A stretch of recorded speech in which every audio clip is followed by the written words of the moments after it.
गराएर हो नि त तेल फ्यान्न। नमस्ते दर्शकवृन्द, म आज हाम्रो बगरपाटाको तोरीको दृश्य देखाउँदैछु। यसपालि समयमा पानी पर्यो र यो तोरीको अहिलेको बोटहरू हेर्दा, यो फुलाइ हेर्दाखेरि उत्पादन अत्यन्त राम्रो हुने देखिएको छ। तोरीको तेल स्वास्थ्यको लागि अत्यन्त राम्रो मानिन्छ।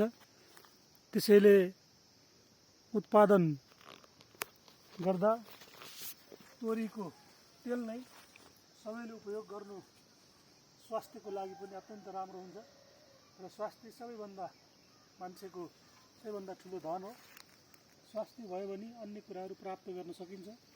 त्यसैले बजारबाट आयातित विभिन्न केमिकल मिसाएका तेलहरूमा भन्दा यो आफैले अर्गानिक रूपमा आफ्नै बारीमा उत्पादन गरेको तोरीको तेल उपभोग गर्नको निम्ति माटोसँग साइनो गाँसेर मेहनत गर्ने बानी बसालौँ, जसले हामी र हाम्रा सन्तानहरूको स्मरण शक्ति, स्वास्थ्य, शारीरिक रूपमा अत्यन्त राम्रो देखिन्छ। यहाँ हेर्नुहोस्, यो पाटो बगरपाटो हाम्रो हजुरबा जिजुबाको पालादेखि अत्यन्त अन्य उत्पादनहरू पनि यहाँ प्रशस्त हुन्छ।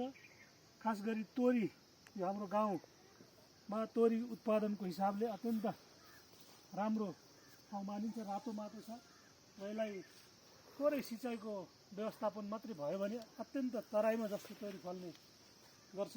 र यसपालि पछिल्लो समयसम्म पानी परेको र पानीको व्यवस्थापन अलिकति राम्रो भएको कारणले पनि उत्पादन अत्यन्त राम्रो हुने देखिन्छ। यो फुलाइ, यो बुट्टा हेर्दाखेरि त्यसैले म सम्पूर्ण आदरणीय दर्शकवृन्दहरूलाई तोरी उत्पादनमा लागौँ र तोरी आफैले उत्पादन गरेको तेलको उपयोग गरौँ। विभिन्न हाम्रो स्वास्थ्यको निम्तिमा देखिने विभिन्न रोगहरू यही तेलका कारणले लाग्छ।